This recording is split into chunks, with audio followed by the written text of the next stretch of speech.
Estamos com Roberto Freire, presidente nacional do Cidadania, ex-PPS. Tudo bem, rapaz, tudo bem. O que você anda fazendo, rapaz? Olha, estou aqui na sede do partido, aqui na sala da presidência, e minha atividade agora é, fundamentalmente, exercer a presidência da cidadania. Está tendo muito trabalho, o que é bom, porque nesse período que nós estamos vivendo, trabalhar significa que temos muita coisa para fazer, né? Não é apenas inventando, mas é tendo que reagir a uma realidade que tem chamado muita atenção de todos nós democratas para a política brasileira. Você soltou o portal do Cidadania soltou ontem uma matéria onde você expressa a proposta de uma frente democrática contra o governo Bolsonaro. Você pode ser mais explícito? Olha, não é bem propor, porque é difícil no primeiro momento, mas é dizer que a gente precisa começar a analisar o que é que significou uma frente democrática em outros momentos que nos ajudaram, inclusive, a sermos vitoriosos do ponto de vista político. Talvez o exemplo mais emblemático de tudo isso seja a Frente Democrática que derrotou a ditadura militar, né? Uma frente democrática que se forjou em torno do MDB, um partido que inicialmente era para dizer o sim à ditadura, já que Arena dizia o sim, senhor, e que se transformou no grande instrumento da oposição ao regime militar. Aquela foi uma frente democrática que foi sendo criada no processo político, no processo oposicionista. Estudar esse exemplo, analisar a lucidez, a unidade que aquele movimento teve, isso tudo pode nos ajudar. É evidente que, guardadas as devidas realidades, até porque o mundo é outro, a realidade é outra, estamos com um adversário e inimigo político distinto, mas avaliar, analisar, pode nos ajudar a saber como sermos mais eficientes e eficazes na oposição ao desmantelo que nós estamos vivendo aí com o governo Bolsonaro. Foi isso que eu chamei a atenção. Há várias ideias que circulam em vários setores de que é necessário buscar a unidade das oposições.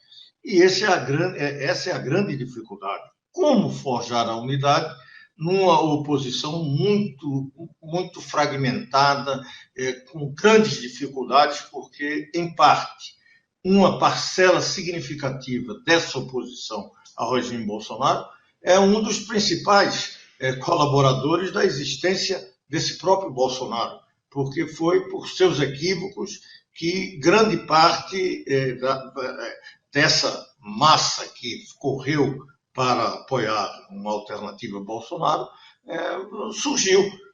Todo o desmantelo do governo lulopetista, toda uma radicalização que o PT no governo e aqueles partidos sob sua hegemonia cometeram, ajudaram a criação de toda essa onda conservadora. Não é só isso, e eu digo esse termo ajudou, porque não pode ser apenas analisado como o fator fundamental, ou diria até preponderante. Até porque há no mundo um certo pêndulo e uma oscilação à direita em função de toda uma crise de mudanças substantivas de hegemonismo no mundo, essa disputa China-Estados Unidos, toda uma revolução científica e tecnológica de mudanças de modo de produzir, das relações sociais, o novo mundo do trabalho, a inteligência artificial, a rede, tudo isso criando uma nova civilização até, e que gera, evidentemente, insegurança. E toda mudança provoca esse processo de extremar posições, de radicalizar posições, e não devemos esquecer que esse processo que resulta numa globalização provoca aquilo que causa muito temor, faz ressurgir uma direita proto-fascista no mundo contra o movimento das pessoas de superarem fronteiras e que estão desaparecendo. qual a diferença dessa sua proposta da formação de uma ampla oposição a Bolsonaro em defesa da democracia do fora Bolsonaro?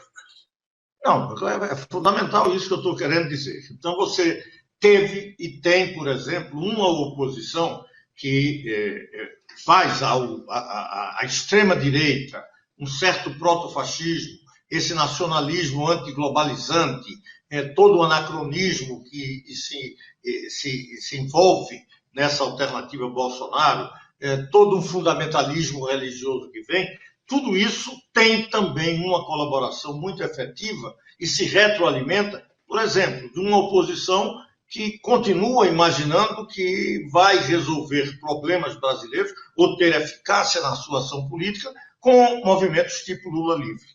Então, dizendo concretamente, este processo de isolamento, numa política estreita do Lula livre, de imaginar que tudo que fizeram sem nenhuma autocrítica permanece com grande validade, esta oposição ajuda o crescimento, ajudou na eleição e ajuda alimentando a continuidade do Bolsonaro, que é o que mais deseja, é criar essa dualidade na sociedade brasileira do bolsonarismo e o lulopetismo, vamos chamar assim. Então, este processo precisa superar no campo da oposição e dessa esquerda hegemonizada pelo PT, de que tem que superar esse seu isolamento. Usando talvez uma certa metáfora, tem que sair da prisão de Curitiba. Não pode continuar prisioneiro dessa lógica política. Não estou dizendo que não tenha a sua solidariedade, que não dê a sua militância, ter ainda vamos dizer, essa confiança em Lula, continuar sendo seu líder, mas se imaginar que isto vai mobilizar alguma força política na oposição à antidemocracia de Bolsonaro, evidentemente que não vai. Isso vai ajudá-lo. Então é nesse sentido que falo que é necessário, e isso distancia claramente da ideia do fora Bolsonaro, até porque esse negócio do fora, infelizmente o PT fez isso durante toda a sua existência, era fora tudo. Ele foi fora até a oposição na luta contra a ditadura, porque não votou em colégio eleitoral, todo um processo de articulação política, ele ficava estranho, era fora, ele não aceitava, ele não se integrava, ele se isolava. Isso, evidentemente, deu a ele, por uma circunstância histórica, até vitórias. Nesse sentido, é que eu estou dizendo que tem que ter todo um processo, talvez começando, e me veio nesse momento algumas ideias, começando com uma busca no Congresso Nacional, por exemplo, de articular uma aliança em torno da defesa da Constituição brasileira.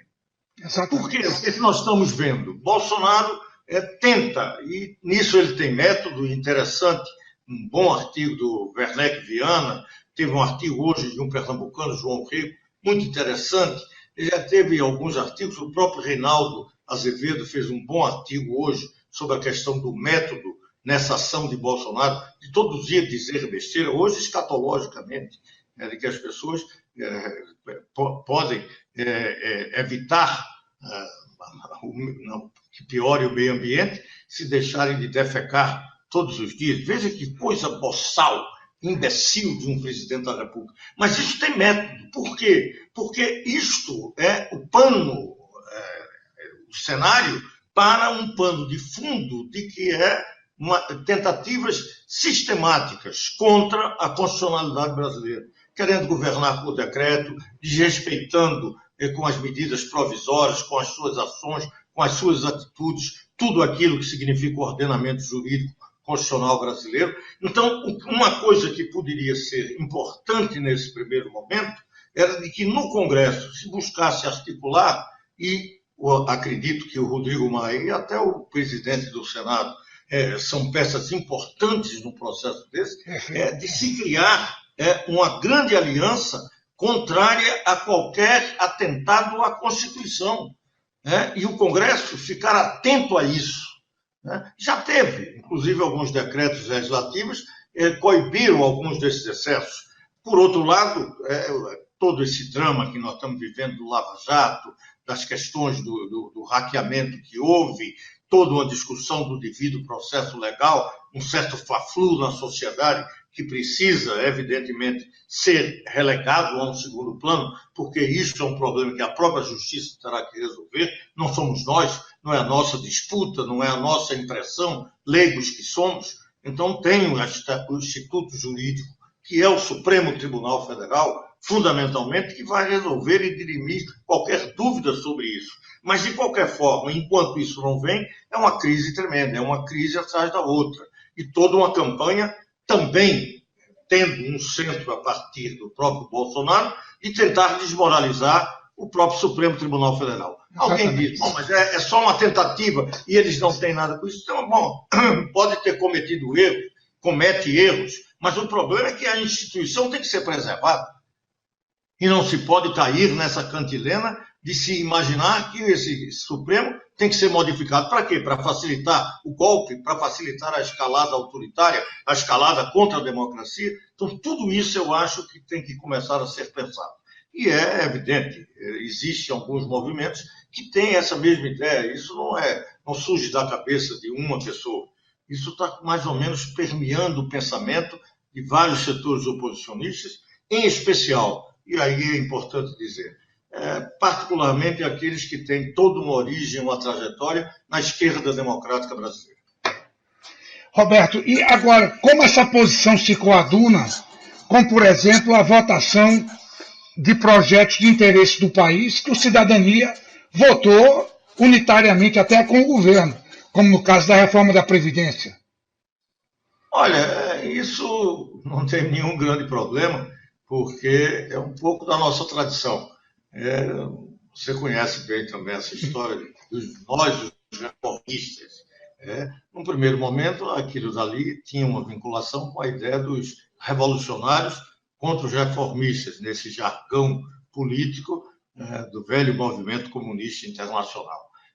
Mas depois a gente começou a assumir o reformista não apenas como um movimento ou um partido que não estava vinculado à revolução, mas sim a um processo democrático, e começamos a assumir, e isso adquiriu características interessantes, que eu, inclusive, até utilizo muito, de que entrei no Partido Comunista carregando faixas e bandeiras das reformas de base.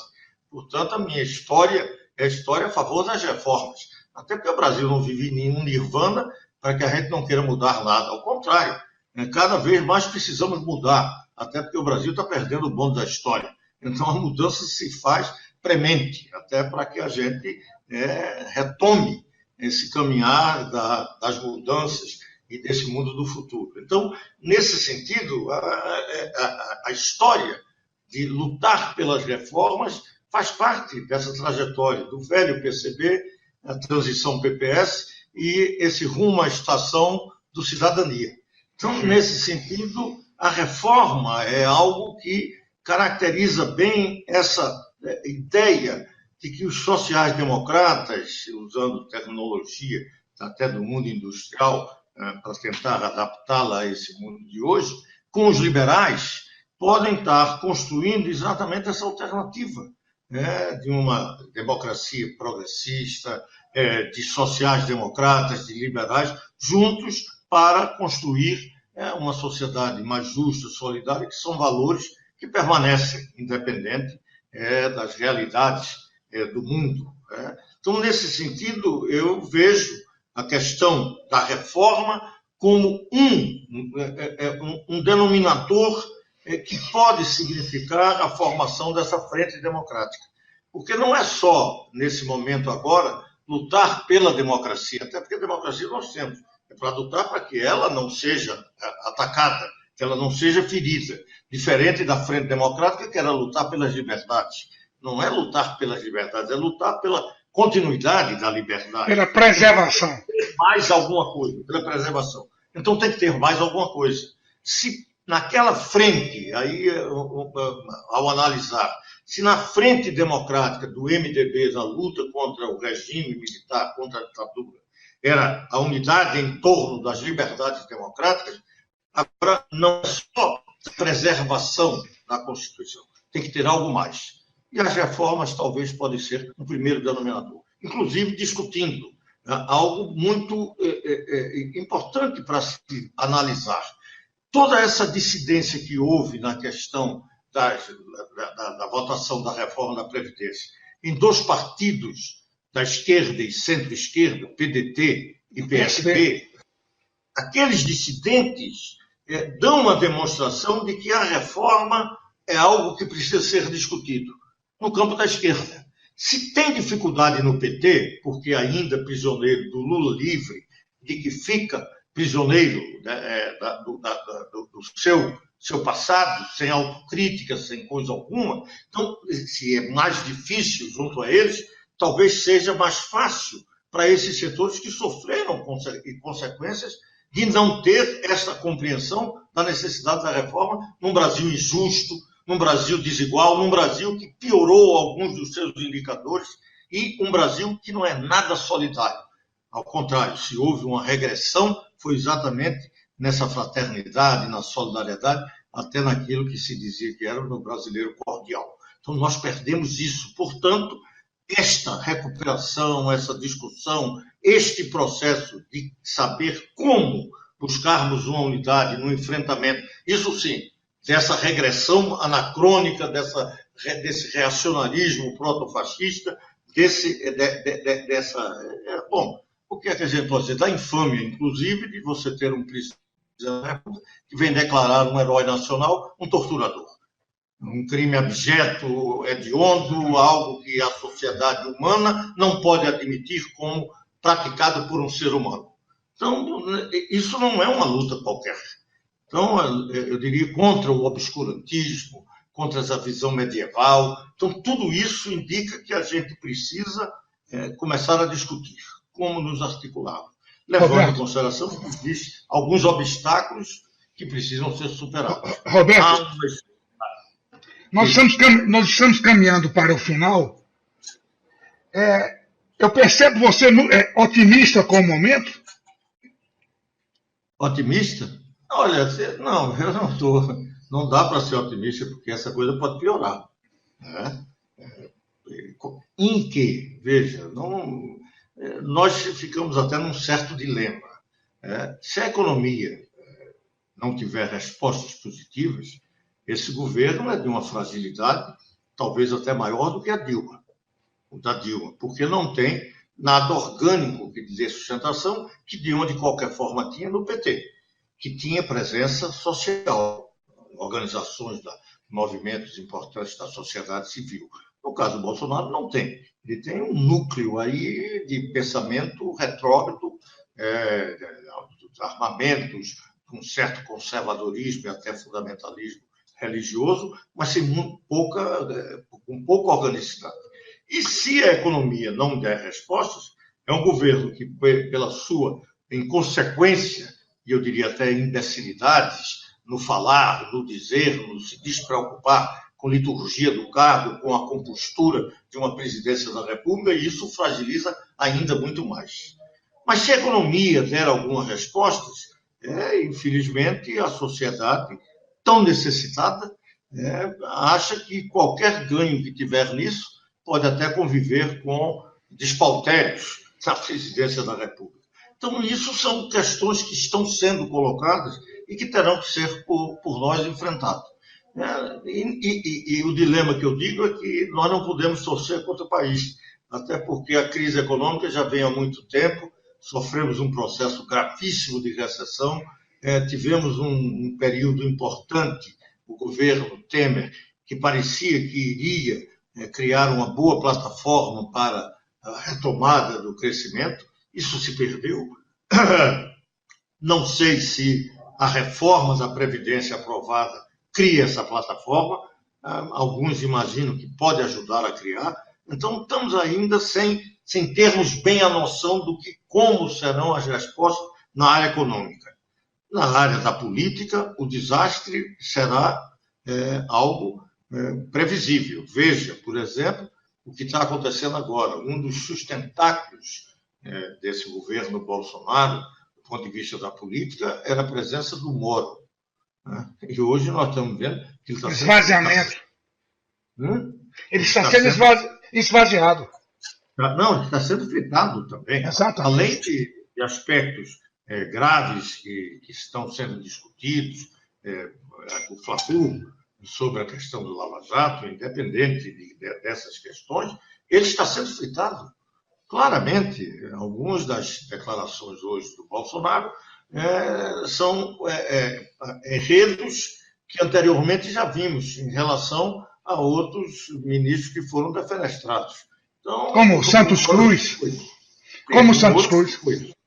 E outros, o Bebiano também. Exatamente. Roberto, estamos indo para o final. Já temos 20 minutos de gravação. Eu vou dar uma cortada. Aqui o negócio, olha, só por brincadeira, eu não entendo nada de beisebol, mas estou vendo ali que você está com o negócio dos Yankees, né? Não, isso aqui é presente do meu neto. Não, é porque eu me lembro, porque eu não sei por que caralho d'água, quando eu cheguei nos Estados Unidos, tinha um jogo lá, fui para a ONU, numa daquelas visitas, e aí estava vendo um grande jogo, que foi importante, porque foi o campeonato, que depois de quase, não sei, não bote isso, que eu ia falar exatamente, que era do Red, como é que, o Red Sox, lá de Boston, que tinha passado, que era o grande adversário dos Yankees, e que tinha não sei quantos, 80 anos sem ter um campeonato, e naquele ano teve. Esse jogo, era um jogo decisivo, eu estava lá. E eu torci, evidentemente, por aquele que há muito tempo não era campeão. Eu só sou torcer pelos mais pobres, mais oprimidos. Então, essa mania... É uma mania. Mania, nossa.